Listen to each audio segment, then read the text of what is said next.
నళిగ్రామానికి ఏతించినటువంటి రామచంద్ర ప్రభువు యొక్క పాదములకు పాదుకలు తొడిగినవాడై భరతుడు రామచంద్రమూర్తితో అంటున్నాడు, పూజితా మామికా మాతా దత్తం రాజ్యం ఇదం మమ తద్దదామి పునస్తుభ్యం యథాత్వమతదామమ. నాయనా రామ, మహానుభావ, నువ్వు పూజితా మామికా మాత, మా అమ్మ మాటకి ఎంత గౌరవించావయ్యా. నిజంగా ఆ రోజున దశరథ మహారాజు గారు ఒక స్త్రీ మాటకి నేను కట్టుబడ్డాను, ఈమె వరములన్న పేరుతో నన్ను నిర్బంధిస్తోంది, రామా నువ్వు నన్ను ఖైదు చేసి రాజ్యం పుచ్చుకో అన్నారు.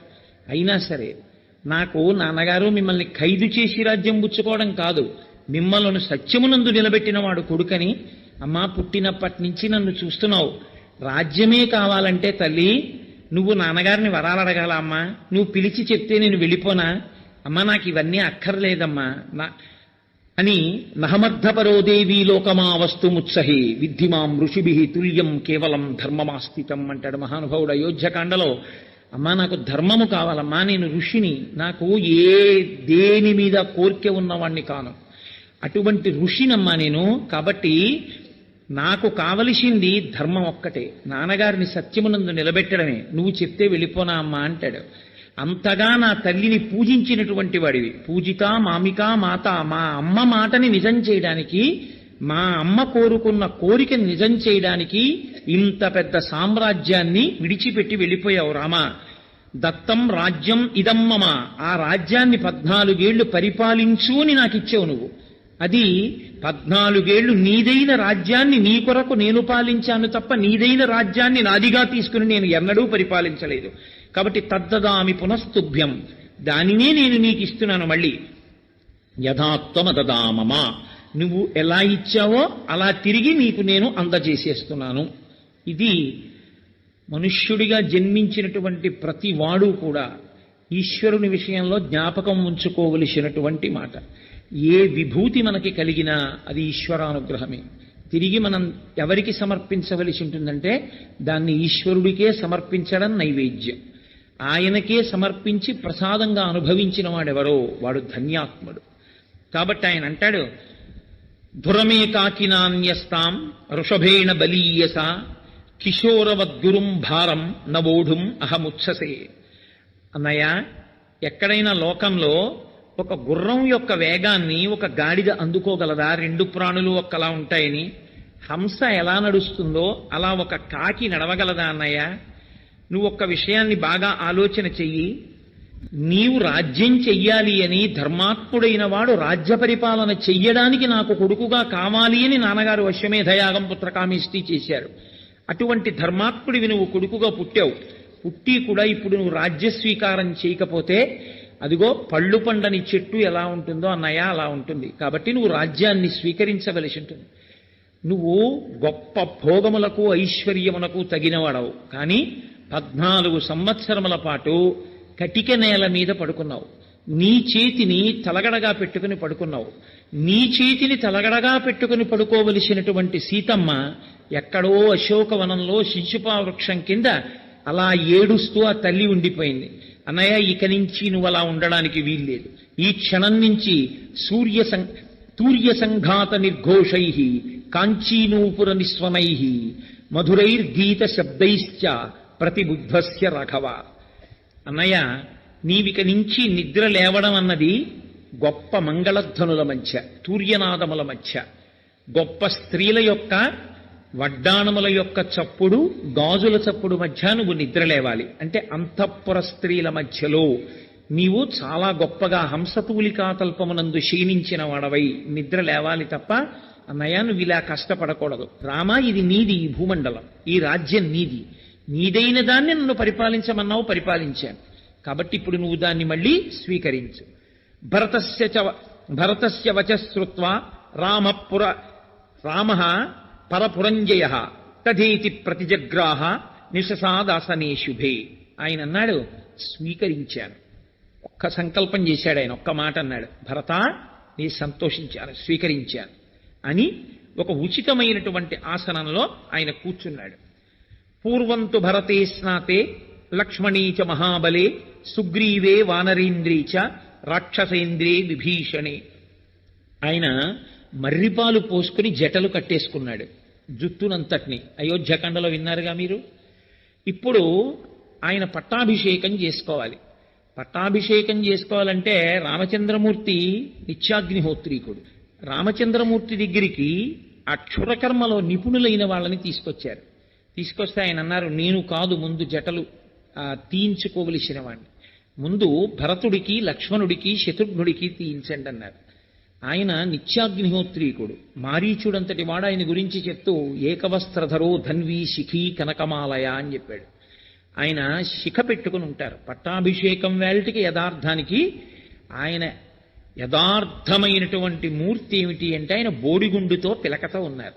ఎందుకంటే ఆయన క్షురకర్మ చేయించుకున్నారు, చేయించుకుని శిఖతో మాత్రమే ఉన్నారు ఆయన. ఎందుకంటే ఆయనకి ఆచారము పట్ల, సంప్రదాయము పట్ల ఆయనకున్న మర్యాద అటువంటిది రామచంద్రమూర్తికి. కాబట్టి పూర్వంతు భరతే స్నాతే, ఆయన అన్నారు నేను కాదు ముందు స్నానం, తమ్ముడికి చేయించండి అన్నారు. ఆయన ప్రేమ అటువంటిది. ఇందులో ముందు భరతుడికి స్నానం చేయించారు, లక్ష్మణీచ మహాబలి, తర్వాత లక్ష్మణుడికి చేయించారు, సుగ్రీవే వానరేంద్రీచ, ఆ తర్వాత మిత్రుల్ని కూడా ఆయనంత జ్ఞాపకం పెట్టుకుంటారు, సుగ్రీవుడికి చేయించారు, రాక్షసేంద్రే విభీషణే, తర్వాత రాక్షసేంద్రుడైనటువంటి విభీషణుడికి కూడా స్నానం చేయించారు. ఆ జటలనన్నిటినీ కూడా విసర్జించారు, మంచి వస్త్రాన్ని కట్టుకున్నారు. సీతమ్మ తల్లికి ప్రతికర్మచ సీతాయా సర్వా దశరథ స్త్రియ ఆత్మనైవ తదా చక్రు మనస్విన్యో మనోహరం.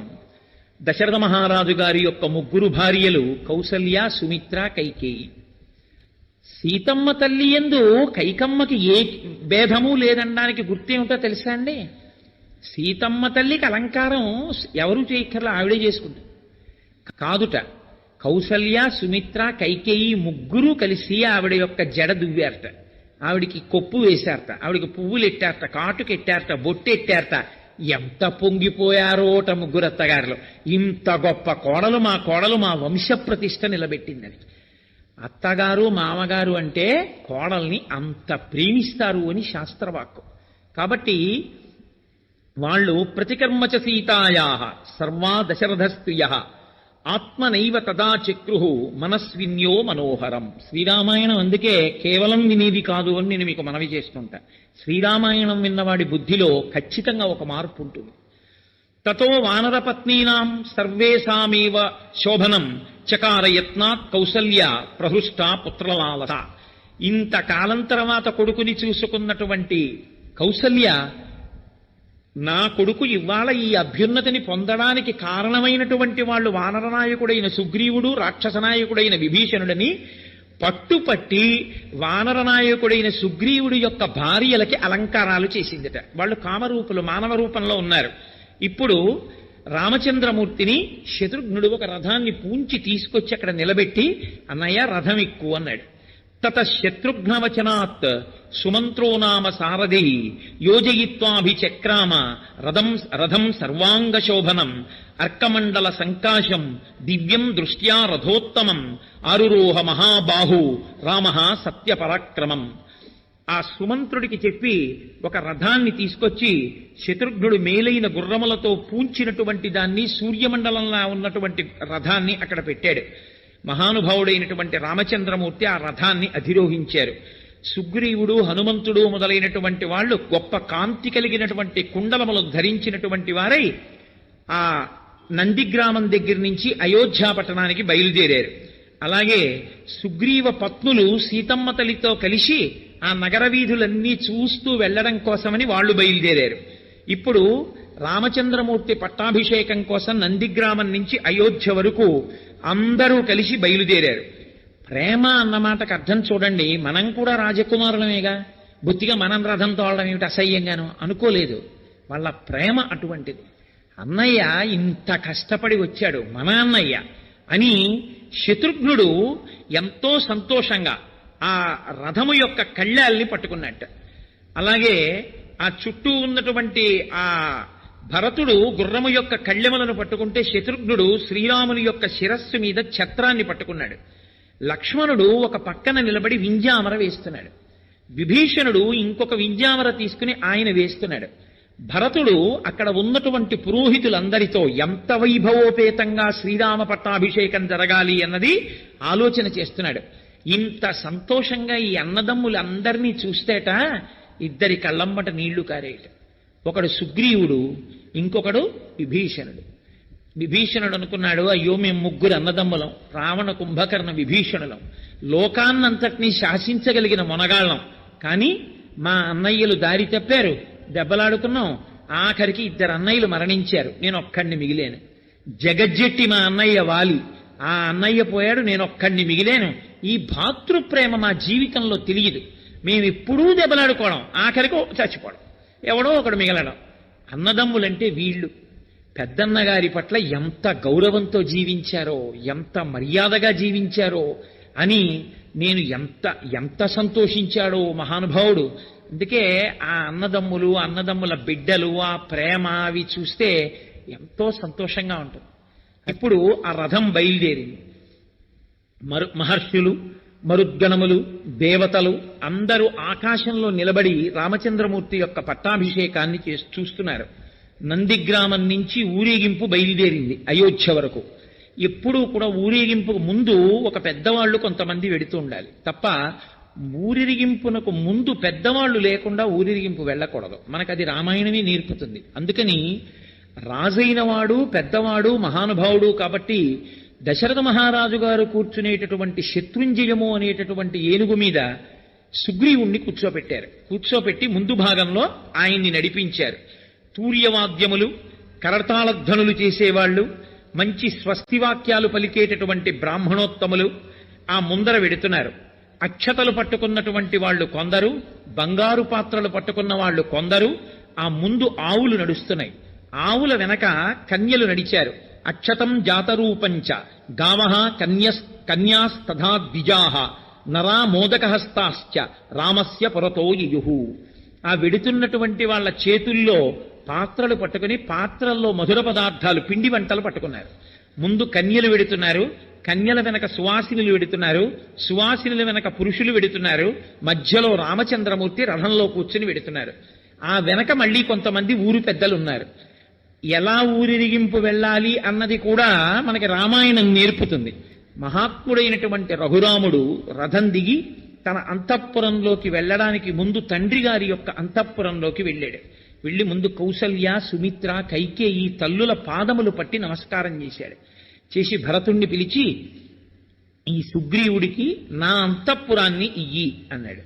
ఆయన్ని తీసుకెళ్లి రామచంద్రమూర్తి యొక్క అంతఃపురాన్ని సుగ్రీవుడికి విడిదిగా ఇచ్చారు. ఎంత స్నేహధర్మం చూపిస్తాడో చూడండి. కానీ వెళ్లే ముందు హంసతూలికా తల్పం అన్ని దానం చేసేసాడుగా, ఏమీ లేవు. అందుకని భరతుడు గబగబా తల్పాలు, పరుపులు అన్నీ తెప్పించి అప్పటికప్పుడు సిద్ధం చేశాడు.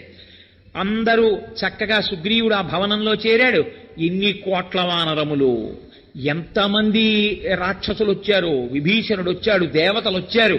రామచంద్రమూర్తి పట్టాభిషేకంలో ఆశ్చర్యకరమైనటువంటి ఘట్టం ఏమిటో తెలుసా అండి?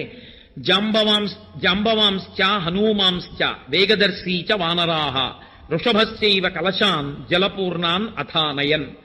500 నదుల జలములు ఉంటే పట్టాభిషేకం చేసేటప్పుడు బాగుంటుంది అన్నారు. పట్టాభిషేకం వేరు, ఈశ్వరుడికి మామూలుగా చేసే అభిషేకం వేరు.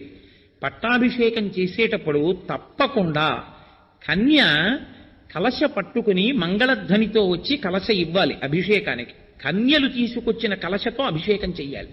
అందుకే కదా ఇవాళ వెతికి మరీ మనం మంగళధ్వనితో ఒక కన్యకామణితోటి ఇద్దరితోటి కలశలు పట్టింపించి తీసుకొచ్చి ఆ కలశలతో రామచంద్రమూర్తికి అభిషేకం చేశాం. లోకంలో అభిషేకం జరిగేటప్పుడు అందున రేపే పట్టాభిషేకం అంటే 500 నదుల జలాలు తీసుకురావడం అంటే సాధ్యమయ్యే విషయం కాదు. కాబట్టి ఏం చేస్తారంటే మంత్రపురస్సరంగా ఆవాహన చేస్తారు. గంగేటి యముని చైవ గోదావరి సరస్వతి నర్మదే సింధు కావేరియౌ జలేస్మిన్ సన్నిధింకురు అంటే వస్తున్నాయనే కదా మన నమ్మకం. మంత్రం మనకు ఆ శక్తి ఉంది కాబట్టి అలా ఆవాహన చేస్తారు. కానీ రామచంద్రమూర్తి పట్టాభిషేకంలో అలా చేయలేదు. ఎందుచేత అంటే అత్యంత బలమైన వానరులు ఉన్నారు. భరతుడు అన్నాడు, మా అన్నయ్య పట్టాభిషేకానికి 500 నదుల జలాలు కావాలన్నాడు. వెంటనే సుగ్రీవుడు వానరోత్తములందరినీ పిలిచి మీ అందరూ వెళ్ళి 500 నదుల జలాలు తీసుకురండి అన్నాడు. వాళ్ళు సూర్యోదయంలో బయలుదేరారు, బ్రాహ్మీ ముహూర్తంలో. అంతే చక్కగా పట్టాభిషేకం వేళటికి మంటపంలోకి 500 నదుల జలాల్ని వాళ్ళు తీసుకొచ్చారు. ఎలా తీసుకొచ్చారో తెలుసా అండి? మామూలుగా తీసుకురాలేదు. పట్టాభిషేక సర్గందుకే శ్రీరామనవమి నాడు పారాయణ చేస్తారు. ఏ దిక్కుకు వెళ్ళినప్పుడు ఏ పవిత్ర వస్తువు కనపడితే దాన్ని ఆచ్ఛాదించి తీసుకొచ్చారు. ఎర్రచందనపు కొమ్మలు కనపడ్డాయనుకోండి, వాళ్ళు తెస్తున్న కలశ మీద ఎర్రచందనపు కొమ్మలని ఆచ్ఛాదించి తీసుకొచ్చారు. అలా ఆ నదుల జలాల్ని తీసుకొచ్చారు. నదీ శతానాం పంచానాం జలం కుంభేషు చాహరన్. 500 నదుల జలాలతో అభిషేకం జరిగిన వాడు రామచంద్రమూర్తి ఒక్కడే. పూర్వాత్ సముద్రాత్ కలశం జలపూర్ణమధానయత్ సుషేణ సత్వసంపన్న సర్వరత్న విభూషితం. సుషేణుడు పూర్వదిక్కు అంటే తూర్పు దిక్కుకి వెళ్లి అక్కడ ఉన్నటువంటి సముద్ర జలాల్ని తీసుకొచ్చాడు. వృషభో దక్షిణాత్తూర్ణం సముద్రాజ్జలమహారత్ రక్త చందన శాఖాభి సమృతం కాంచనం ఘటం. ఆయన వృషభుడు దక్షిణ దిక్కుకి వెళ్ళాడు. సముద్రాజ్జలమాహరత్, అక్కడి నుంచి ఆ దక్షిణ సముద్రంలో ఉండేటటువంటి నీళ్లు తీసుకొస్తూ దక్షిణ దిక్కున రక్తచందన వృక్షాలు, ఎర్రచందన వృక్షాలు ఎక్కువగా ఉంటాయి కాబట్టి ఓ కొమ్మ ఒక దాన్ని విరిచి ఆ కలశ మీద పెట్టి పట్టుకొచ్చాడు చక్కగా. గవయ పశ్చిమాత్తోయం అజహార మహార్ణవాత్ రత్నకుంభేన మహతా శీతం మారుత విక్రమ. గవయుడు పశ్చిమ దిక్కుకు వెళ్లి అక్కడ ఉండేటటువంటి చల్లటి సముద్ర జలాల్ని తీసుకొచ్చాడు. ఉత్తరాచ్య జలం శీఘ్రం గరుడానిల విక్రమ ఆజహార సధర్మాత్మా నిల సర్వ గుణాన్విత. హనుమ 500 నదుల జలాలు తీసుకొచ్చేటప్పుడు గబగబా వెళ్లి నీళ్లు పట్టుకొచ్చారు. మళ్ళీ ఆయనే ఉత్తర దిక్కుకు వెళ్లి ఉత్తర దిక్కున ఉన్నటువంటి సముద్ర జలాల్ని కూడా తీసుకొచ్చారు. ఇప్పుడు చక్కగా 4 వేపులా ఉన్నటువంటి సముద్ర జలాలు 500 నదీ జలాలు తీసుకొచ్చి అక్కడ పెట్టారు. మహాత్ములైనటువంటి ఋషులు వచ్చారు. వశిష్ఠో వామదేవశ్చ జాబాలి రథకాశ్యప కాత్యాయన సుయజ్ఞశ్చ గౌతమో విజయస్తథా. అక్కడకు వచ్చినటువంటి వాళ్ళు వశిష్ఠుడు, వామదేవుడు, జాబాలి, కాశ్యపుడు, కాత్యాయనుడు, సుయజ్ఞుడు, గౌతముడు, విజయుడు మొదలైనటువంటి మహర్షులు వచ్చారు. అభ్యసించన్నరం వ్యాఘ్రం ప్రసన్నేన సుగంధిన సలిలేన సహస్రాక్షం వసవో వసవం యథా. ఆయనని ఆ కలశల యందు ఓషధీరసములను నింపారు. నేను నిన్న అందుకే ఓషధీరసములను వెయ్యండి అని ఇవాళ ఓషధీరసాలతో అభిషేకం చేశాం. పట్టాభిషేకంలో తప్పకుండా ఓషధీరసములను వాడాలని. పట్టాభిషేకము అంటే యథార్థానికి ఆ అభిషేకమే. ఆ అభిషేకానికే అంత శక్తి. కాబట్టి ఇప్పుడు ఆ పట్టాభిషేకం చేశారట రామచంద్రమూర్తికి, అంతే లోకం అంతా చల్లబడిపోయింది అన్నారు. ఒక్కసారి చల్లబడిపోయింది. అంటే ఆ రామచంద్రమూర్తి యొక్క శక్తి అటువంటిది. పట్టాభిషేకం జరిగితే రాజారాముడైన, కాబట్టి ఆయన రాజారాముడు కాగానే లోకమంతా చల్లబడిపోయింది. అందరి మనసులు ప్రసన్నమైపోయి బ్రహ్మణా నిర్మితం పూర్వం కిరీటం రత్నశోభితం అభిషిక్త పురాయేన అనుక్తం దీప్త తేజసం. అప్పుడు కిరీటములను తీసుకొచ్చి ఒక వేది మీద ఉంచారు మొట్టమొదట. ఇదే మకుటధారణ సర్గ అంటారు. ఈ సర్గనే పట్టాభిషేక సర్గనే మకుటధారణ సర్గ అని కూడా పిలుస్తారు. ఇది యథార్థంగా ఏమిటంటే శ్రీరామనవమి నాడు కళ్యాణం చేయడం ఎంత అవసరమో మకుటధారణ సర్గ పారాయణ చేయడం అంత అవసరం. ఆ రోజు ఉదయమే అందరూ కలిసి దేవాలయంలో కూర్చుని రామనామం ప్రారంభం చేస్తారు. ప్రారంభం చేసి సాయంకాలం వరకు చక్కగా రామనామం చేసి పట్టాభిషేక సర్గని మకుటధారణ సర్గని పారాయణ చేసి స్వామివారి కిరీటాన్ని మానసికంగా చూస్తారు. ఎందుకంటే కిరీటం మీ ఎదురుగుండా వచ్చి ఉండదు కదా ఆ మకుటధారణ సర్గ చదివేటప్పుడు. కేవలం మనసుతో చూడమని చెప్తారు. మనసుతో చూసి ఈ కిరీటధారణ సర్గకి సంబంధించినటువంటి 3 శ్లోకాలు ఉంటాయి. ఈ 3 శ్లోకాల్ని అందరితోటి చెప్పిస్తారు ఒకసారి. వాల్మీకి మహర్షి అంటారు, బ్రహ్మణా నిర్మితం పూర్వం కిరీటం రత్నశోభితం.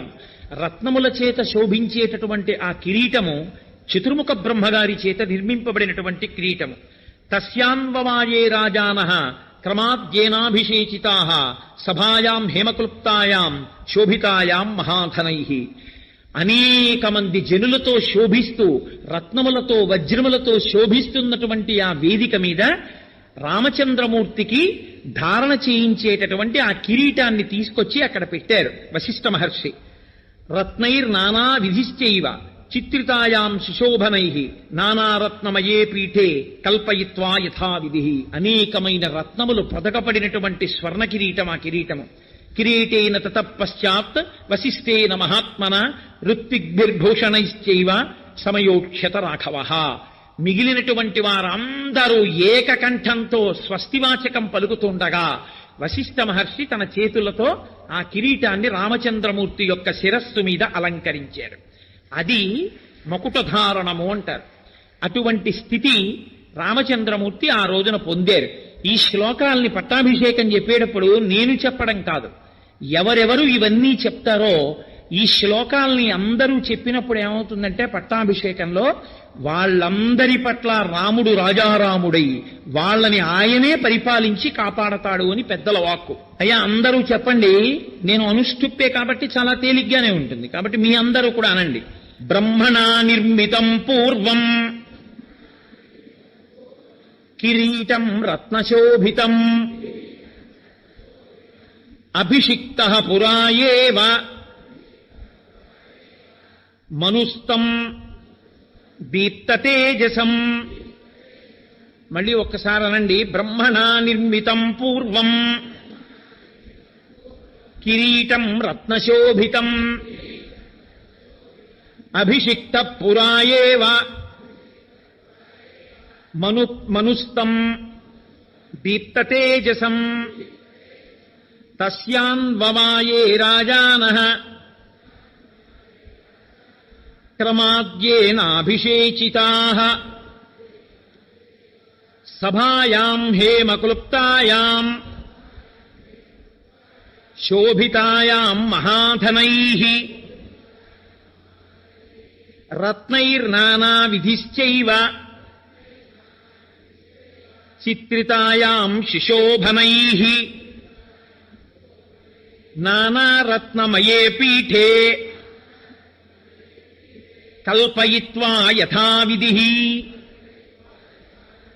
కిరీటేన తతః పశ్చాత్ వశిష్ఠేన మహాత్మనా ఋత్విగ్భిర్భూషణైశ్చైవ సమయోక్ష్యత రాఘవః. ఇప్పుడు శత్రుఘ్నుడు స్వామికి శుభప్రదమైనటువంటి తెల్లని ఛత్రమును పట్టుకున్నాడు. సుగ్రీవుడు తెల్లని వింజామరలతో వీస్తున్నాడు. విభీషణుడు చంద్రకాంతులీనుతున్నటువంటి మరొక వింజామరని తీసుకున్నాడు. దేవేంద్రుడు వాయువు చేత అతి సుందరమైనటువంటి 100 పద్మములతో కూడినటువంటి ఒక హారాన్ని పంపించాడు. పట్టాభిషేకం జరిగినటువంటి రోజు మధ్యాహ్నం గంధర్వులు గానం చేశారు. రామచంద్రమూర్తి ఎంతో సంతోషించారు. లోకమంతా చల్లబడిపోయింది, అందరి మనసులు చల్లబడిపోయాయి. ఎక్కడ చూసినా ఆనందమే. లక్షల సంఖ్యలో గుర్రములను, పాడియావులను, గోవులను, 100 కొలది వృషభములను బ్రాహ్మణోత్తములకు దానం చేశాడు రామచంద్రమూర్తి.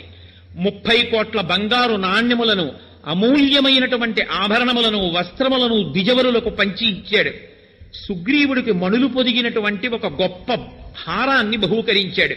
వైఢూర్యమణి చిత్రీచ వజ్రరత్న విభూషితే వాలిపుత్రాయ ధృతిమాన్ అంగదాయ అంగదే దదౌ. మంచి రత్నములు, వైఢూర్యములు, వజ్రములు పొదగబడినటువంటి అంగదములను అంటే భుజకీర్తులను అంగదుడికి ఇచ్చాడు. అందరికీ అన్నీ ఇచ్చేశాడు. సీతమ్మ తల్లికి కూడా బహుమానం చేశాడు రామచంద్రమూర్తి. ఇంతమంది ఇన్ని పుచ్చుకున్నాక మా అమ్మ సీతమ్మ మెడలోంచి ఒక ముత్యాలహారాన్ని తీసి చేత్తో పట్టుకుని ఇలా రాముడి వంక చూసింది. మాట్లాడితేనే అర్థమవుతుందా? ఆయన మనస్సు ఆవిడి దగ్గరుంది, ఆవిడ మనస్సు ఆయన దగ్గరుంది. అస్యాదేవ్యా మనస్తస్మిన్ తస్య చాస్యాం ప్రతిష్ఠితం తేనేయం సచి ధర్మాత్మ ముహూర్తమపి జీవతి. ఒకరి మనస్సు ఒకరి దగ్గర ఉన్న దాంపత్యం ఆ దాంపత్యం. కాబట్టి వెంటనే రాముడు అన్నాడు, సీత నువ్వు ఆ హారాన్ని మెళ్ళలోంచి ఎందుకు తీశావో నాకు తెలుసు. ప్రదేహి సుభగేహారం యస్య తుష్టాసి భామిని పౌరుషం విక్రమో బుద్ధి యస్మిన్ నేతాని సర్వశః దదౌ సావాజుపుత్రాయ తం హారం అసితేక్షణ హనుమాంస్తేన హారేణ శుశుభే వనరస్సభ చంద్రాంశుచయ గౌరేణ శ్వేతాభ్రేణ యథాచలః. వెంటనే ఆ తల్లి తన చేతిలో ఉన్నటువంటి ముత్యాల హారాన్ని స్వామి హనుమకి ఇచ్చింది. వెంటనే హనుమ ఆ హారాన్ని మెళ్ళో వేసుకున్నారు. చంద్రకిరణములు పడినటువంటి మేఘం ఎలా ఉంటుందో ఆయన పచ్చటి రంగులో కదండి ఉంటారు, కాంచనాద్రికమనీయ విగ్రహం. ఆ హారమును వేసుకున్నటువంటి హనుమ అలా మిరిసిపోయారు కాంతితోటి. ఆయన ఏదో కొరికారు, రామనామం లేదని అవతల బారేశారు, అటువంటి పిచ్చి పనులు ఆయన చేయరు. ఆయన చక్కగా దాన్ని మెళ్ళో ధరించారు. ఇప్పుడు రామచంద్రమూర్తి లక్ష్మణుడి వంక చూసి, అతిష్ట ధర్మజ్ఞ మయాస హేమాంగాం పూర్వరాజాం జుషితాం బలేన, మన పూర్వరాజులందరూ అధిష్ఠించినటువంటి ఈ సామ్రాజ్యాన్ని పరిపాలించడంలో నాతో పాటు బాధ్యత పంచుకోవడానికి, కర్తవ్యాన్ని నిర్వహించడానికి లక్ష్మణ ధర్మము తెలుసున్నవాడా, ధర్మజ్ఞ మయాస హేమాంగాం పూర్వరాజ్యాం జుషితాం బలేన, యవరాజ్యం తీసుకో అన్నాడు. అంటే అన్నయ్య నాకు నీ కైంకర్యం కావాలి, కానీ నాకన్నా పెద్దవాడు భరతుడుండగా నాకెందుకన్నయ్య యవరాజ్యం, నాకొద్దు, భరతుడికి ఇమ్మన్నారు. ఎంత బతిమాలినా బుచ్చుకోలేదు. ఏమో 14 ఏళ్ళు అరణ్యవాసం చేశాడు, అన్నయ్య నన్ను అడగలేదనుకుంటాడేమోనని ధర్మం తెలుసున్నవాడా అని అడిగాడు. ధర్మం తెలియడం అంటే అంత జాగ్రత్తగా ఉంటుంది. ధర్మం తెలిసి ఉండడం అంటే పెద్దలు ఉన్నప్పుడు అంత జాగ్రత్తగా ప్రవర్తించాలి, ప్రవర్తించకపోతే దోషం వస్తుంది అందులో. కాబట్టి ఇప్పుడు వెంటనే నేను తీసుకోనన్నయ్య, భరతుడు పెద్దవాడు, ఆయనకి ఇమ్మన్నారు. భరతుడికి యవరాజ్య పట్టాభిషేకం చేశారు.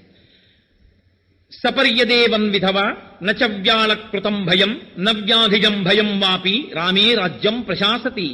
మహానుభావుడైనటువంటి రామచంద్రమూర్తి పట్టాభిషేకం జరిగిన తరువాత 11,000 సంవత్సరములు ఈ భూమండలాన్ని ఆయన ఇచ్చిన మాట ప్రకారం పరిపాలన చేశారు. పౌండరీకము, అశ్వమేధము, వాజపేయము, ఇతరమైనటువంటి అనేక యజ్ఞయాగాది క్రతువుల్ని చేశారు. ఆయన రాజ్యం చేస్తున్నటువంటి కాలంలో ఏ స్త్రీ కూడా విధవ అవడం అనేటటువంటిది లేదు. ఎవరికీ కూడా క్రూర సర్పముల వలన కానీ క్రూర మృగాల వలన కానీ భయం కలగలేదు. ఎవరికీ ఎన్నడూ ఏదీ రోగం కలగలేదు. అటువంటి రీతిలో ధర్మాత్ముడై రాముడు రాజ్యాన్ని పరిపాలించాడు. నచస్మ వృద్ధా బాలానాం ప్రేత కార్యాన్ని కుర్వతే. ఎన్నడూ కూడా రామరాజ్యంలో చిన్నపిల్లవాడికి అంతకన్నా పెద్దవాడు ప్రేతకార్యం చెయ్యడం, అంటే పిల్లవాడు మరణిస్తే పెద్దవాళ్ళు అంత్యేష్టి సంస్కారం చెయ్యడం అన్నది ఎన్నడూ జరగలేదు. అంటే పిల్లలందరూ చక్కగా వృద్ధిలోకి వస్తుంటే పెద్దవాళ్లు చూసి సంతోషించారు. ఆసన్ వర్ష సహస్రాణి తథా పుత్ర సహస్రిణ నిరామయ విశోకాశ్చ రామే రాజ్యం ప్రశాసతి.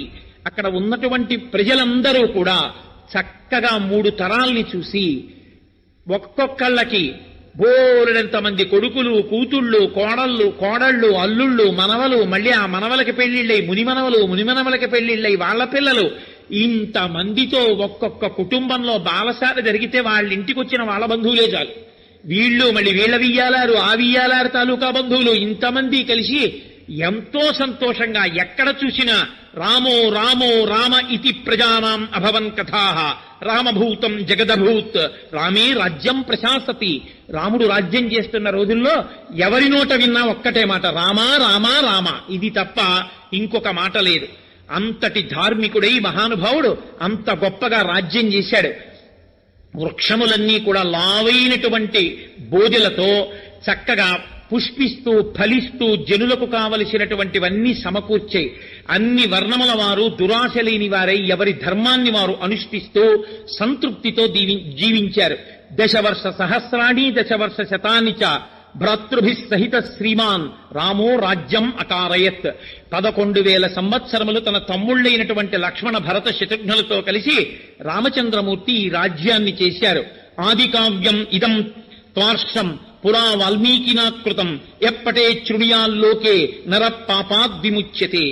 ఆర్షము పరమ సత్యము, ఇందులో ఒక్క అక్షరము కల్పితము కాదు, యథార్థముగా జరిగిన గాథ.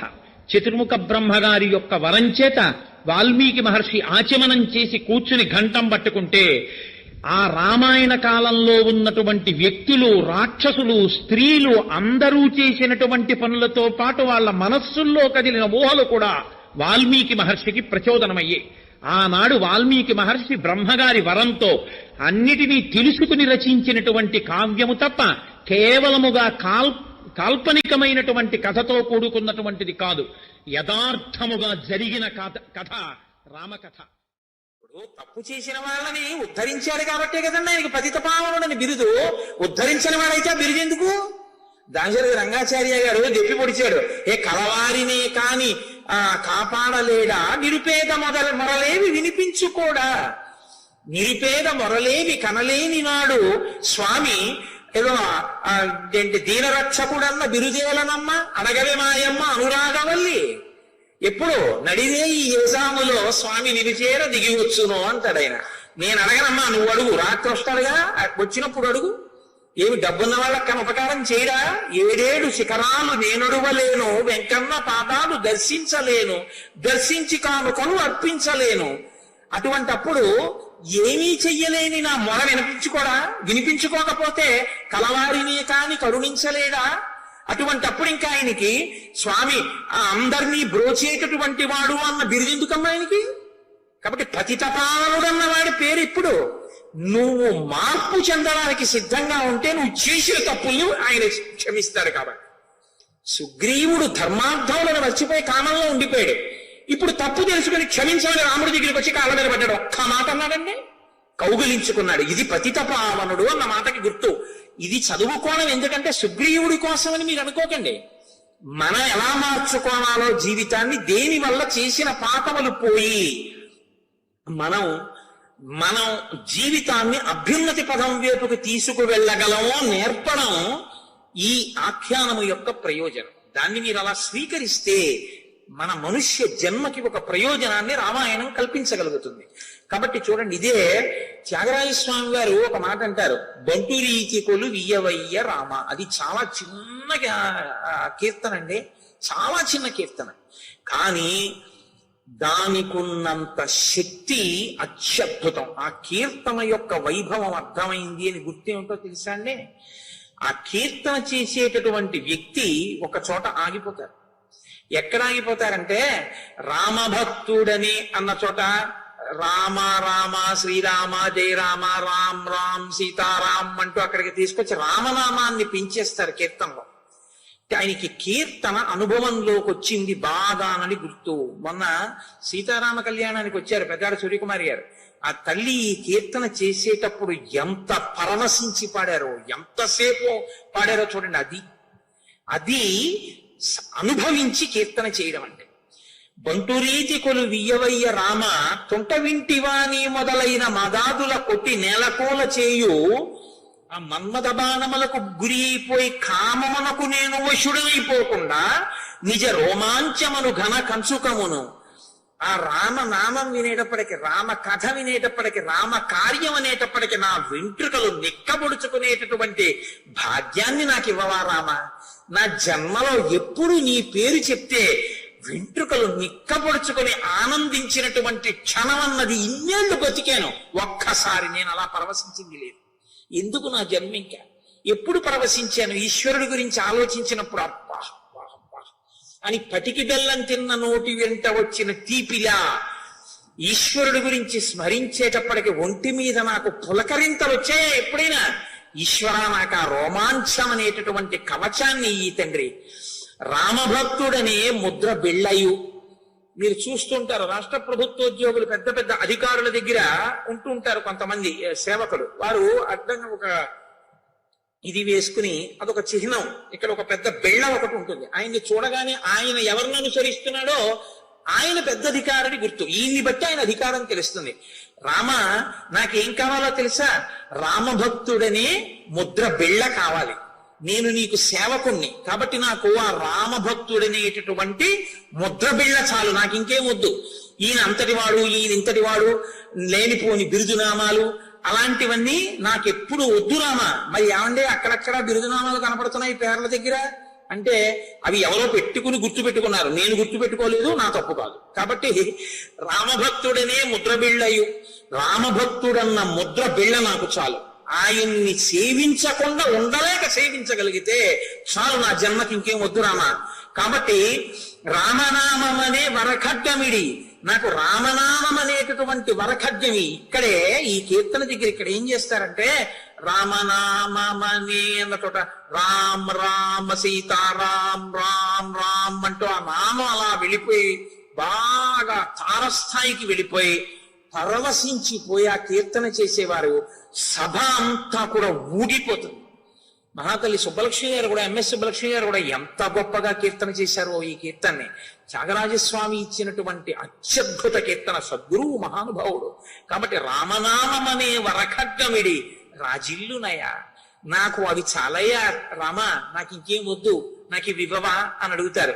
ఇవి ఇవ్వమని మీరు అడిగిన ఉత్తర క్షణంలో పతితపావనుడు మీ పాపములను కాల్చేశాడని గుర్తు. ఇది అడగడం, మనస్ఫూర్తిగా అడగడం మీకు చేత కావాలి. మీరు రాముడి సొత్తు అయినప్పుడు రాముడికి తెలియదండి మీకేం కావాలో చూసుకోవడం. నా స్కూటరు శుభ్రంగా మట్టి పట్టేసిందనుకోండి, ఓ దిక్కుమాల స్కూటరా, రామాయణ కథ మాకు చెప్పిన కోటేశ్వరరావు గారు ఎక్కుతారు, అదేంటి అలా ఉన్నావు, శుభ్రంగా స్నానం చెయ్యొద్దా అని స్కూటర్ని అంటారా? అదేంటండి కోటేశ్వరరావు గారు స్కూటర్ శుభ్రంగా ఉంచుకోపోయారా నన్ను అంటారా? నన్ను అంటారు. నేను రామభక్తుడిని అయిపోతే నన్ను జాగ్రత్తగా ఉంచుకోవడం రాముడి ఆయన కర్తవ్యం. ఇక నా ప్రమేయం ఏమున్నది. చాలా గొప్ప విషయం ఇది. కీర్తన చేయడం కాదు, జీర్ణం కావాలి. అందుకే త్యాగరాజ స్వామి వారు దక్షిణ దేశం ఒకసారి వెళ్ళిపోతుంటే ఏమైనా ఇస్తే ఆయన పుచ్చుకోరు అన్న మాట మీరు ఒకటి గుర్తుపెట్టుకోవాలి. నాకు ఏది లేదని నేను పుచ్చుకోను అన్న భావన అయింది. కాబట్టి ఆయన ఏం పుచ్చుకోరండి అంటే మరి ఏం చేస్తారు? సీతారామ కళ్యాణం చేస్తారు ఏడాదికి ఒకసారి చాలా వైభవంగా. పోన్లేండి సీతారామ కళ్యాణానికి ఉపయోగించమని త్యాగరాజస్వామి వారికి ఇవ్వకుండా త్యాగరాజస్వామి వారి శిష్యుడికి ఇచ్చాడు జమీందారు గారు బంగారు నాణేలు. అలా ఆయన ఏం చేశారంటే గురువు గారికి చెప్తే ఏమైనా అంటారేమో, పాపం సీతారామ కళ్యాణానికి అంత కష్టపడుతున్నారు గురువు గారిని ఓ బొంత కింద పెట్టారు. స్వామి వారు పల్లకి బొంత కింద. త్యాగరాజ స్వామి వారు ఎక్కడికెడితే అక్కడికి వెడుతుండేవి. వెళ్ళే మూర్తులు విగ్రహాలు అనకండి, విగ్రహాలని మీరు అనగానే పోయిందంటే పూజ. స్వామి ఉన్నాడంటేనే పూజ. కాబట్టి ఆయన వెంట వెళ్ళేవారు సీతారామ లక్ష్మణులు. దొంగలు తరువుకొస్తున్నారు, బాటసారుల్ని పారిపోతున్నారు. ఏమంటే దారి దొంగలు వచ్చారండి అన్నారు. అంటే త్యాగరాజస్వామి గారు అన్నారు, మన దగ్గరే ఉంది, భయం ఎందుకు మనకి, పదండి అన్నారు. అంటే శిష్యుడు అన్నాడు, లేదులేండి మన దగ్గర ఉందన్నాడు. ఏముంది అన్నారు ఆయన. బంగారు నాణ్యాలు ఉన్నాయన్నాడు. ఎక్కడిదని అడిగారు. జమీందారు ఇచ్చాడు. ఎందుకు తీసుకున్నామని అడిగారు. మీకోసం అని తీసుకోలేదు, రాముడి కోసం తీసుకున్నానన్నాడు. అయితే నాది కాదుగా అన్నారు. నీది కాదని. రాముడిది కదా. రాముడి ఆయన చూసుకుంటాడు, ఆయన సొత్తు, నీకెందుకు నాకెందుకు ఉపాధి. ఇప్పుడు పల్లకి వెళ్ళిపోతాను. దొంగలు రాని వచ్చి వాళ్ళు త్యాగరాజస్వామి వారిని చూసేటప్పటికీ వింటినారిని ఆకర్ణాంతం లాగి పట్టుకున్నటువంటి రామలక్ష్మణులు కనపడ్డారు. వాళ్ళు చూడగానే పారిపోయారు. పారిపోయిన దొంగలకు ఏమైందో తెలుసా అండి? పుంసాం మోహన రూపాయ పుణ్యశ్లోకాయ మంగళం. ఊరే బాణం వేసి చంపేశాడు కానీ అంత అందంగా ఉన్నాడు, మళ్ళీ చూద్దామని మళ్ళీ వచ్చారు. మళ్ళీ అలాగే కనబడ్డారు, మళ్ళీ పారిపోయారు. వాళ్ళకి చూసి రాత్రంతా వాళ్ళు అనుకున్నారు, ఏమి ఈ పనికి మాల దొంగతనాలరా, అలాంటి ఆయన్ని కాపలా కాస్తున్నారే ఆ ఇద్దరు ఎవరోను, మనం కూడా ఆయన కాళ్ళ మీద పడిపోయి ఆయనతో చేరిపోదానరా రోజు వాళ్ళని చూడొచ్చు అని త్యాగరాజస్వామి వారి కాళ్ళ మీద పడి మీతో వచ్చేస్తా ఉన్నారు. ఇంత మార్పు ఎందుకు వచ్చిందన్నారు ఆయన. ఏం లేదు, ఇద్దరిని చూస్తున్నాం, నిన్న నుంచి ఇలా ఆకర్ణాంతం వింటినారి లాగి పట్టుకున్నారు. అబ్బో ఏమి అందమో ఇద్దరిదిని, ఇక్కడే నించున్నారు, అందుకే మీతో వచ్చేస్తున్నాం అన్నారు. అంటే త్యాగరాజస్వామి అన్నారు, మీరు భాగ్యవంతులు రా, మీకైంది దర్శనం, నాకు అవలేదని ఇచ్చారు. అంటే రామభక్తుడని ముద్రబిళ్ళయు త్రికరణ శుద్ధిగా రాముణ్ణి నమ్మితే మీకేం కావాలో రామచంద్రమూర్తి చూస్తూ ఉంటారు. ఇది నాకు ఇవ్వా రామ అని అడిగారు త్యాగరాజస్వామి. కాబట్టి పతితపావనుడు అన్న మాటని మీరు సక్రమంగా అర్థం చేసుకుంటే అదే పనిగా పాపం చేయడం ఆయన కాల్చడం అనుకోకూడదు. మీరు మారితే మీ పాపాన్ని ఆయన కాలుస్తాడు. లేకపోతే ఈశ్వరుడు అన్నవాడు ఉండి ప్రయోజనం ఏమైపోతుందండి సమాజంలో? ఇంకా మార్పు చెందిన వాడికి పాపం వెంటొస్తుంది అంటే వాడు ఎందుకు మారుతాడు చెప్పండి అసలు నాకు? లేదు, మీరు ఎంత పాపం చేసినా ఈశ్వరుడు క్షమిస్తూనే ఉంటాడు అని నేను అన్నాను అనుకోండి, అప్పుడు క్రమశిక్షణ ఎక్కడ ఉంటుంది? అది సనాతన ధర్మంలో ఉన్న గొప్పతనం. నువ్వు ఎంత పాపమైనా చెయ్యి, స్వామి క్షమిస్తాడు. నువ్వు ఎంత పాపమైనా చెయ్యి, మారినా ఈశ్వరుడు క్షమించకుండా ఉంటాడు. నువ్వు మారు, క్షమిస్తాడు. నువ్వు మారకుండా ఉంటే మాత్రం నిన్ను క్షమించడు, నువ్వు అనుభవించవలసి ఉంటుందంటారు. కాబట్టి మనిషిగా బతకడానికి కావలసిన రాసమార్గం చెప్పగలిగినటువంటి ఋషిప్రోక్తమైన చాలా గొప్ప, ఎప్పుడు పుట్టిందో తెలియనటువంటి అత్యద్భుతమైన ధర్మం అంటూ ఏదైనా ఉంటే లోకంలో సనాతన ధర్మం ఒక్కటే. అటువంటి సనాతన ధర్మంలో మనం పుట్టినందుకు, ఆ ధర్మాన్ని ఆవిష్కరించిన రామచంద్రమూర్తి కథ రామాయణాన్ని చెప్పుకున్నందుకు, విన్నందుకు మనం పొంగిపోవాలి. కాబట్టి ఇప్పుడు అనేక మంది వానరులు బయలుదేరి వచ్చేశారు. ఈ వచ్చేసినటువంటి వానరులందరూ కూడా ఎంతమంది ఉన్నారు అని అడిగారు. శంకువు అద్భుతము, మధ్యము, అంతము, సముద్రము, పరార్థము, ఈ సంఖ్యల్లో చెప్తా ఉన్నారు. అంటే ఏదో 1,00,00,000, 10 కోట్లు, 100 కోట్లు, 1000 కోట్లు, 1,00,00,000 కోట్లు, ఏదో అంతవరకు చెప్పచ్చేమో. ఇంకా ఎన్ని సున్నలు ఒకటి పక్కన పెడితే చెప్పచ్చు అన్నది సాధ్యం కానప్పుడు ఈ పదాలు వాడతారు.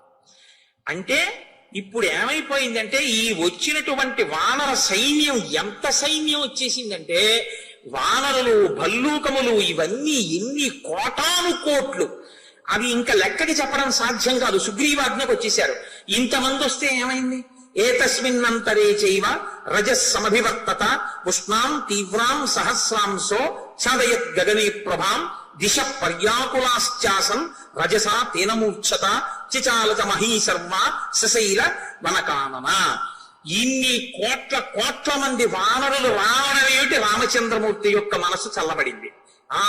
ఇంకా సీతాన్వేషణం జరుగుతుంది. నేను రామకార్యం చేస్తున్నాను, నన్ను రాముడు మన్నించాడు, సుగ్రీవుడు మనసు చల్లబడింది. రాముడు సంతోషంగా ఉన్నాడు, లక్ష్మణమూర్తి మనసు చల్లబడింది. రామకార్యం మీద పెడుతున్నాం, వానరులందరినీ సంతోషంగా ఉంది. ఇంతమంది సంతోషాన్ని ఉద్దీపనం చేస్తూ ఇన్ని కోట్ల మంది వానరులు వస్తే భూమి మీద పరాగం అంతా పైకి లేచిపోయింది. పెద్ద వాయువు వచ్చి ఆకులన్నీ ఎగిరిపోయి చెట్ల నుంచి వచ్చి ఆ నేల మీద పడిపోయేట. సూర్యుడు ఒక్కసారి కప్పబడి పెద్ద నల్లటి మేఘాలు వచ్చి కప్పేశాయా అన్నట్టుగా చీకట్లు ఆవరించేట. ఒక్కసారి ఉరుములు ఉరిమేయా అన్నట్లుగా ఈ కోతులన్నీ కిచకిచరామములు చేసేట. పెద్ద వర్షధారలు పడుతున్నాయా అన్నట్టుగా వీళ్ళందరూ కూడా సంతోషంతో కిచకిచలాడుతున్నారట. ఇంతమంది మనసులో ఉన్న సంతోష ధారలే వర్షధారలై భూమి, ఆకాశం అన్ని చల్లపడిపోయినటువంటి అత్యద్భుతమైనటువంటి ఘట్టం రామాయణంలో కిష్కింధకాండలో వానరులందరూ వచ్చినటువంటి సందర్భం. అక్కడ తప్ప ఆపకూడదు నిన్న ఉపన్యాసం. ఎందుకంటే లక్ష్మణ కోపం ఉపశాంతి పొంది ఆయన సుగ్రీవుడు రాముని చేత మన్నింపబడ్డాడు, పతితపావనుడై ఆనందించాడు. నిన్నను ఆ ఘట్టాన్ని, కీలక ఘట్టాన్ని చేరుకునేటప్పటికీ అది రామానుగ్రహం. అంటే నిన్న ఆ వాతావరణంలోనే రామాయణం చెప్పుకోవాలి. కానీ మీరు సరిగ్గా వినగలిగారో వినలేకపోయారో, ఏదో చెప్పానని చెప్పేశానో వాళ్ళకి అర్థమయ్యేట్టు చెప్పగలిగానో లేదో అన్న బాధతో మళ్ళీ ఇవాళ నేను మీకు చెప్పాను తప్ప మిమ్మల్ని ఇబ్బంది పెట్టాలన్నది నా ఉద్దేశ్యం కాదు. ఒకవేళ నేను మళ్ళీ చెప్పడం వల్ల మీ ఎవరికైనా ఇబ్బంది కలిగితే నేను క్షమింపబడదను గాక. కాబట్టి ఇప్పుడు ఆ వచ్చినటువంటి వాళ్ళు శతవలి 10,000 కోట్ల మంది వానరుల్ని తీసుకొచ్చాడు. సుషేణుడు పెక్కు 1,000 కోట్ల మందితో వచ్చాడు. రుమ తండ్రి 1,000 కోట్ల మందితో వచ్చాడు. కేసరి 1,000 కొలది వానర సైనికులతో వచ్చాడు. ధూమ్రుడనే భల్లూక నాయకుడు 2,000 కోట్ల భల్లూకములను తీసుకొచ్చాడు. పనసుడు అనబడేటటువంటి వానర యోధుడు భయంకరాకారులైన 3 కోట్ల మంది వానరుల్ని తీసుకొచ్చాడు. నీలుడు 10 కోట్ల మంది వానరులతో కలిసి వచ్చాడు. గవయుడు కొన్ని 5 కోట్ల మంది వానరులతో వచ్చాడు. దదీముకుడు 1000 కోట్ల మందితో వచ్చాడు. మైందుడు, ద్వివిధుడు అనేటటువంటి బలాఢ్యులు ఒక్కొక్కరు 1000 కోట్ల మంది వానరుల్ని తీసుకొచ్చారు. గజుడు 3 కోట్ల మందితో వచ్చాడు. జాంబవంతుడు మిక్కిలి తేజస్వి మహానుభావుడు, బ్రహ్మగారు ఆవలిస్తే పుట్టినటువంటి వాడు, 10 కోట్ల మంది భల్లూకములను తీసుకుని వచ్చాడు. రుమన్వంతుడు 100 కోట్ల మంది అనుచరులతో వచ్చాడు. గంధమాదనుడు కోటాను కోట్ల వీరుల్ని తీసుకుని వచ్చాడు. అంగదుడు తన తండ్రి వాలిల 1000 పద్మములు 100 శంకువులు అనబడేటటువంటి సంఖ్యతో కలిగిన వానరులతో వచ్చాడు. తారుడు 5 కోట్ల మందితో వచ్చాడు. ఇంద్రజానువు 11 కోట్ల మందితో వచ్చాడు. నలుడు వృక్షాల మీద మాత్రమే నివసించేటటువంటి వానరములు కొన్ని కోట్ల మందితో వచ్చాడు. దధిముఖుడు 10 కోట్ల మంది వానరులతో వచ్చాడు. శరభుడు, కుముదుడు, వహ్ని, రమ్ముడు, ఇంకా ఎంతమంది వానరులో, ఎన్ని వేల కోట్ల వానరాలో, చెట్లు, పర్వతాలు, శిఖరాలు, నదులు, భూమి, అరణ్యములు అన్ని వానరములతో నిండిపోయాయి. ఇన్ని వేల కోట్ల వానరములతో నిండిపోతే అకస్మాత్తుగా చీకటైపోయినట్టుగా అయిపోయింది వాతావరణం. అప్పుడు సుగ్రీవుడు రామచంద్రమూర్తి పాదములకు నమస్కరించి అన్నాడు, జ్ఞాయత, ఇప్పుడు స్వామి ఈ సైన్యమంతా నీ అధీనంలో ఉంది.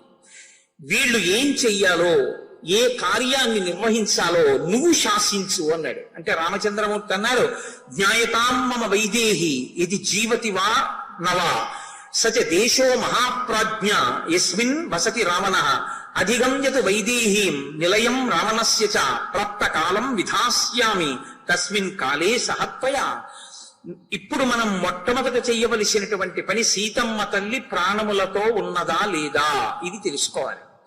2, ఒకవేళ ఆమె ప్రాణములతో ఉంటే రావణాసురుడనబడేటటువంటి దుష్టరాక్షసుని యొక్క నివాస స్థానం ఏది ఇది కనిపెట్టాలి. ఈ 2 కనిపెడితే తర్వాత నేను సుగ్రీవుడితో సంప్రదించి మిగిలిన కార్యాన్ని రూపకల్పన చేస్తాను. ఈ మాట చాలా జాగ్రత్తగా గుర్తుపెట్టుకోవాలి. మీరు పెద్దలు చెప్పిన మాటని యథాతథంగా గుర్తుపెట్టుకుంటారు కొంతమంది, సరిగ్గా వినకుండా హడావిడిలో ఉంటారు కొంతమంది.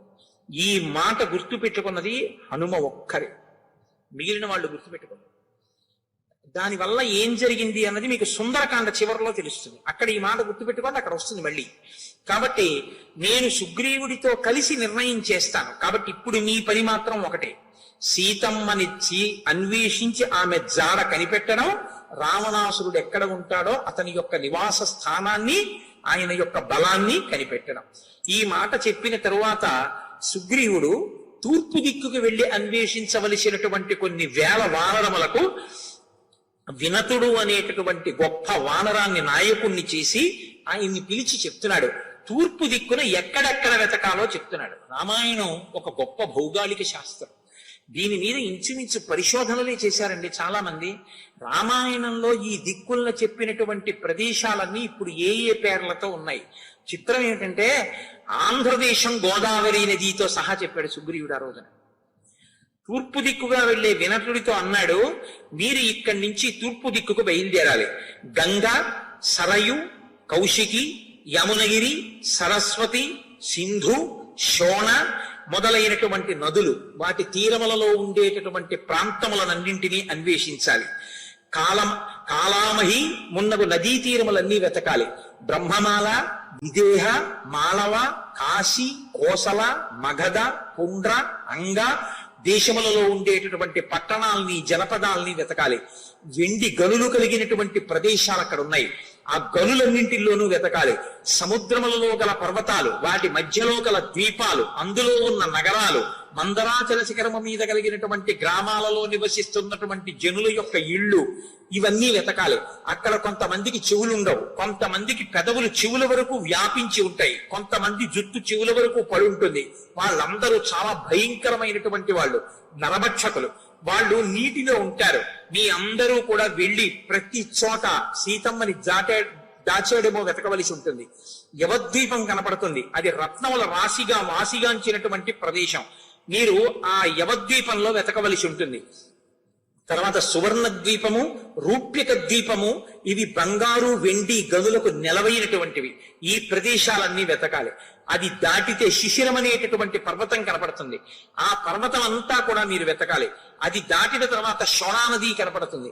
శోణానది చాలా లోతుగా ఉంటుంది, ఎర్రటి నీటితో ఉంటుంది. ఆ ప్రదేశమున సిద్ధులు, చారణులు విహరిస్తూ ఉంటారు. మీరు అక్కడ ఉండేటటువంటి రమ్యమైన తటములలో ఉండేటటువంటి ఆశ్రమాలలో, తపోవనాలలో సీతమ్మను ఎక్కడైనా ఉంచాడా వెతకాలి. అది కూడా దాటితే ఇచ్చు సముద్రం వస్తుంది. అక్కడ పెనుగాలులకు ఉవ్వెత్తున ఎగసి పడుతుంటాయి తరంగాలు. ఆ ఇచ్చు సముద్రంలో మహాకాయులైనటువంటి అసురులు ఉంటారు. వాళ్ళు ఆకలిని తీర్చుకోవడానికి ప్రాణుల నీడ పట్టి భక్షిస్తూ ఉంటారు. మీరు చాలా జాగ్రత్తగా ఆ ప్రదేశం అంతటా వెతకాలి. అది దాటిన తర్వాత లోహితము అనబడేటటువంటి మధు సముద్రం యొక్క తీరాన్ని చేరుకుంటారు. అక్కడ బూరుగు వృక్షములు చాలా సంఖ్యలో పెరిగి ఉంటాయి, అందుకని శాల్మలీ ద్వీపము అంటారు. మీరు ఆ శాల్మలీ ద్వీపంలో ఉన్న బూరుగు చెట్లతో కూడిన ప్రదేశం అంతా వెతకాలి. అది దాటిన తరువాత అక్కడ ఆ శాల్మలీ ద్వీపంలో అనేకమైనటువంటి గిరిశిఖరములు ఉంటాయి. ఆ గిరిశిఖరములకు మందేహులు అనేటటువంటి రాక్షసులు తలక్రిందులుగా వేలాడుతుంటారు. వాళ్ళు ప్రతిరోజు ఉదయం వేళలో సూర్య భగవానుడు ఉదయిస్తున్న సమయంలో సూర్యుడు ఉదయించకుండా ఆయనని గ్రసించే ప్రయత్నం చేస్తారు. అప్పుడు ద్విజులైనటువంటి వారు సంధ్యావందనం చేసి అర్ఘ్యం విడిచిపెడితే ఆ విడిచిపెట్టబడినటువంటి అర్ఘ్య జలముల యొక్క శక్తి చేత, సూర్య భగవానుని యొక్క శక్తి చేత అక్కడ ఉండేటటువంటి మందేహులన్న రాక్షసులు ఆ సముద్రంలో పడిపోతూ ఉంటారు. మళ్ళీ వాళ్ళు బ్రతికి లేచి మళ్ళీ ఆ పర్వతాన్ని పట్టుకుని మళ్ళీ తలకిందులుగా వేలాడుతూ ఉంటారు. మీరు ఆ ప్రాంతం అంతా వెతకవలసి ఉంటుంది. ఆ సముద్ర మధ్యంలో వృషభము అనేటటువంటి ఒక పెద్ద పర్వతం ఒకటి ఉంటుంది, తెల్లటి పర్వతం పెక్కు వృక్షములతో శోభిల్లుతూ ఉంటుంది. ఆ వృషభగిరి మీద సుదర్శనము అని పేరు కలిగినటువంటి ఒక గొప్ప సరోవరం ఉంటుంది. ఆ సరోవరం వెండివలి తెల్లటి కాంతులతో అన్ని దిక్కులా విరాజిల్లుతూ ఉంటుంది. దాన్ని దాటితే క్షీర సముద్రం వస్తుంది. దాన్ని కూడా దాటి కొంచెం దూరం వెడితే మధుర జలములు కలిగినటువంటి మహాసముద్రం వస్తుంది. అందులో ఔర్వుడు అనబడేటటువంటి ఒక మహాముని యొక్క కోపం బడబాగ్నిగా పుట్టి సముద్రంలో ప్రవేశించింది. దానికి హయముఖము అని పేరు. అక్కడ జలచరములను ఆ బడబాగ్ని తింటూ ఉంటుంది. అక్కడే దాన్ని దాటి వెడితే ఆ పర్వత శిఖరము మీద మీకు ఒక అత్యద్భుతమైనటువంటి దృశ్యము కనబడుతుంది. తత్రచంద్ర ప్రతీకాశం పన్నగం ధరణీధరం పద్మపత్ర విశాలాక్షం తతో ద్రక్ష్యధమానరాహ ఆసీనం పర్వతస్యాగ్రే సర్వభూత నమస్కృతం సహస్ర శిరసం దేవం అనంతం నీలవాససం త్రిశిరాః కాంచన కేతుః తాళస్తస్య మహాత్మనః స్థాపిత పర్వతస్యాగ్రే విరాజతి సవేదికః. ఆ మధుర జలదికి ఉత్తర భాగమనందు 13 యోజనముల దూరములో ఒక బంగారు పర్వతం ఉంటుంది. ఆ పర్వత శిఖరమునకు జాతరూప శిలము అని పేరు. దాని మీద సర్పాకృతి కలిగినటువంటి అనంతుడు మహానుభావుడు. ఆయన నల్లటి బట్టలు ధరించినటువంటి వాడై కూర్చుంటాడు. పద్మపత్రముల వలె విశాలమైనటువంటి నయనములు కలిగినటువంటి వాడై ఉంటాడు. ఆయనే ఆదిశేషుడు. ఆదిశేషుడే 1000 పడగలతో ఈ భూమి యొక్క భారాన్ని వహిస్తూ ఉంటాడు. ఆయన పక్కనే తాటి చెట్టు ఆకారంలో ఆయన యొక్క ధ్వజం పెట్టబడి ఉంటుంది. దాని పక్కన ఈ తాళ ధ్వజం పక్కనే ఒక వేదిక ఉంటుంది. ఆ తూర్పు దిశలో ఆ వేదికని దేవతలు నిర్మించారు. మీరు ఆ అనంతుడు ఆదిశేషుణ్ణి దర్శనం చేయండి. అక్కడి నుంచి ముందుకు వెడితే బంగారు పర్వతమైనటువంటి ఉదయాద్రి కనపడుతుంది. ఆ ఉదయాద్రి 100 యోజనముల వరకు విస్తరిస్తూ ఆకాశాన్ని తాకుతూ ఉంటుంది. బంగారు కాంతులతో ఉంటుంది. దాన్ని కూడా దాటి వెడితే సౌమనసము అనబడేటటువంటి ఒక దృఢమైన బంగారు శిఖరము విరాజిల్లుతూ కనపడుతుంది. ఆ సౌమనస శిఖరము మీద వాలకిల్యులు వైఖానసులు తపస్సు చేస్తూ కనపడతారు.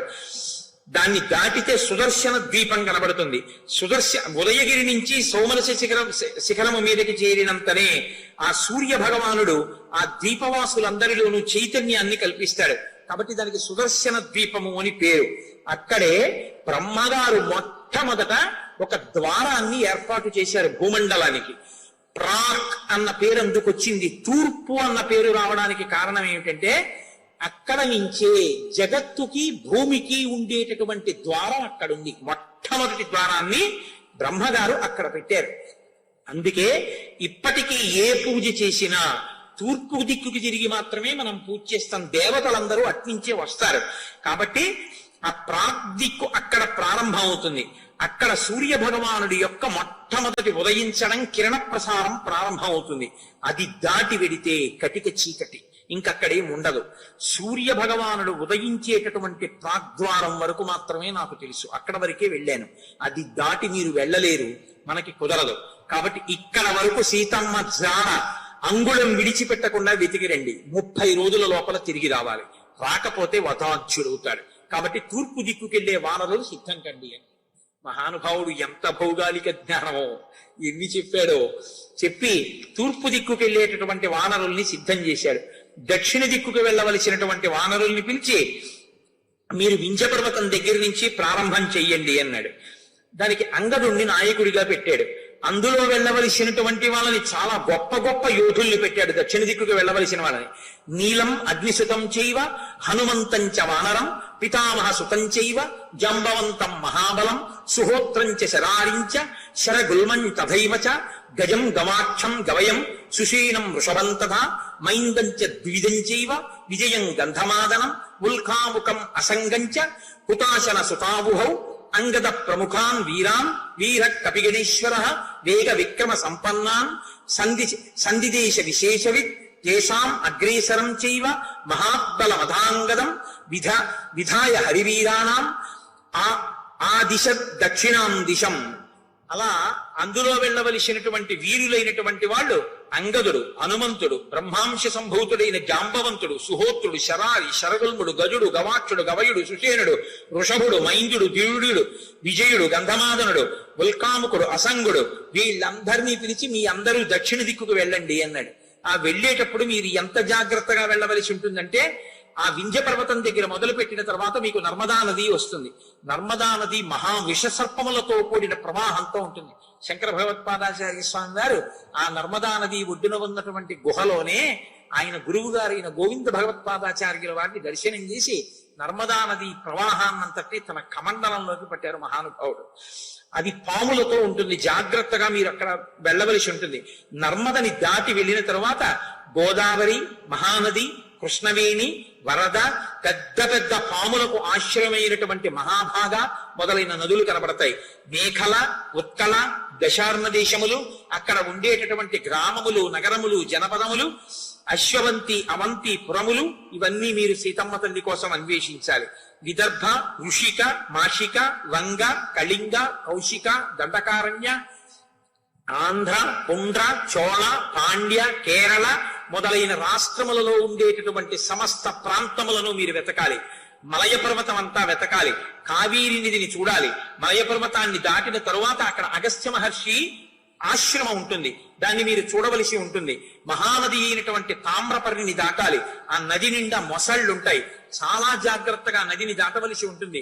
ఆ తర్వాత పాండ్యరాజుల నగరం వస్తుంది, దాన్ని చూడాలి.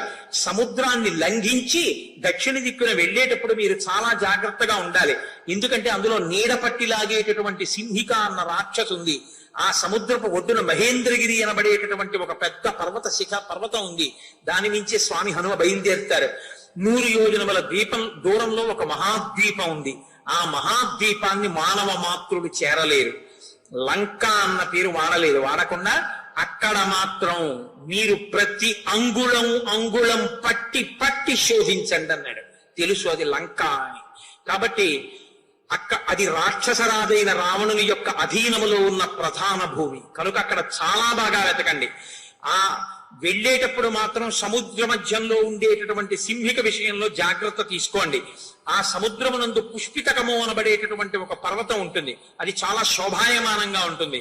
బంగారు శిఖరము ఒకటి సూర్యుడు తన కిరణములతో ప్రకాశింపచేస్తుంటాడు. పక్కన వెండి శిఖరం ఉంటుంది, దాని మీద చంద్రుడు తన కాంతులు ప్రసరిస్తాడు. పగటి వేళ సూర్యకాంతి పడి బంగారు శిఖరము, రాత్రి చంద్రకాంతి పడి వెండి శిఖరము ప్రకాశిస్తూ కనపడుతుంది ఆ పర్వతం. ఆ పర్వతం మీదకి కృతజ్ఞులు, క్రూరులు, నాస్తికులు వెళ్ళడం కుదరదు. అంత శక్తివంతమైన పర్వతం. అది దాటాక సూర్యవంతము అన్న పర్వతం, అది దాటితే వైద్యుతము అన్న పర్వతం కుంజరం. ఆ తర్వాత ఆ కుంజరం అన్న కొండ మీద విశ్వకర్మ అగస్త్య మహర్షి వచ్చి నివసించడం కోసమని ఆశ్రమాన్ని నిర్మాణం చేశారు. అది కూడా దాటి వెడితే భోగవతి అనే నది కనపడుతుంది. అందులో మహాసర్పములన్నీ ఉంటాయి. అందు మహాప్రాజ్ఞుడైనటువంటి వాడు సర్పములకు రాజైనటువంటి వాసుకి నివసిస్తూ ఉంటాడు. అది దాటితే వృషభ పర్వతం వస్తుంది. వృషభ పర్వతం చందనములకు ఉత్పత్తి స్థానం. ఆ చందన వృక్షములు అగ్నివలే విరాజిల్లుతూ ఉంటాయి. అక్కడ రోహితులనబడేటటువంటి గంధర్వులు ఉంటారు. వాళ్ళ చంద్ర వృక్షాన్ని రక్షిస్తూ ఉంటారు. మీరు ఎప్పుడూ కూడా ఆ చంద్ర వృక్షాలని మాత్రం ముట్టుకోకండి. శైలూషుడు, గ్రామణి, శిగ్రువు, శుభ్రువు, బభ్రువు అని పేర్లు కలిగినటువంటి 5 గంధర్వ జాతికి చెందినటువంటి గంధర్వ జాతికి చెందిన వారివి ఆ చంద్ర వృక్షములు. అందుకని వాటి జోలికి వెడితే వాళ్ళు ఒప్పుకోరు. అందుకని ఆ వనంలో ఉన్న చంద్ర వృక్షాలని మీరు ముట్టుకోవద్దు. వృషభగిరి దాటిన తర్వాత భూమి యొక్క సరిహద్దు కనపడుతుంది. అక్కడ ఇంకా పుణ్యపురుషులైనటువంటి వారు నివసిస్తూ ఉంటారు. అది కూడా దాటిపోతే పితృలోకం ఉంటుంది, యమధర్మరాజు గారి యొక్క స్థానం. అందుకని అక్కడ వరకు మాత్రమే ఎవరైనా వెళ్ళగలరు. అది దాటి ఇంకా వెళ్ళడం కుదరదు. అక్కడ యమసదనం ఉంటుంది. చాలా పాపం చేసినటువంటి వాళ్ళందరూ శిక్షింపబడి ఆర్తనాదములు చేస్తూ ఉంటారు. కాబట్టి దాంట్లోకి మీరు ఇక ప్రవేశించలేరు. కాబట్టి అక్కడ వరకు సీతమ్మని వెతికి రండి. నేను కూడా అక్కడ వరకే వెళ్ళాను, అది దాటి వెళ్ళలేదు అని చెప్పాడు. చాలా సంతోషించారు. రామచంద్రమూర్తి చాలా ఆశ్చర్యంగా వింటున్నారు. ఏమిటి భౌగోళిక జ్ఞానం! ఒక్కొక్క దిక్కు నుంచి ఎక్కడ వరకు చెప్పాలో అక్కడ వరకు చెప్తున్నాడు. అసలు ఎలా తెలిసాయి సుగ్రీవుడికి ఇవన్నీ అయినా ఆయన ఆశ్చర్యపోతున్నారు. ఆ తర్వాత పశ్చిమ దిక్కుకు వెళ్ళవలసినటువంటి నాయకుడుగా సుషేణుణ్ణి నియమించి ఆ సుషేణుని నాయకత్వంలో వెళ్ళవలసినటువంటి 2 లక్షల మంది వానరులకు సూచనలు ఇచ్చాడు. మీరు సౌరాష్ట్ర ప్రాంతం, బాహ్లిక దేశం, శౌర భీమ ప్రదేశములు, విశాలములై గొప్పగా ఉండేటటువంటి జనపదములు, మహానగరములు, పట్టణములు, గ్రామములు అన్నీ చూడాలి. ఆ దిశగా ముందుకెళ్లిన తర్వాత సముద్ర తీరం కనబడుతుంది. మొగలి పొదలు, కానుగ తోటలు, కొబ్బరి తోటలు అన్నీ కూడా సముద్రపు ఒడ్డున ఉంటాయి. అవంతి, అంగలోపాపురి, అలక్షిత వనము మొదలైనటువంటి ప్రదేశాలు వెతకాలి. హేమమయమైనటువంటి హేమగిరి అన్న పర్వతం కనబడుతుంది. 100 శిఖరములతో ఉంటుంది, ఎత్తైన వృక్షములతో ఉంటుంది.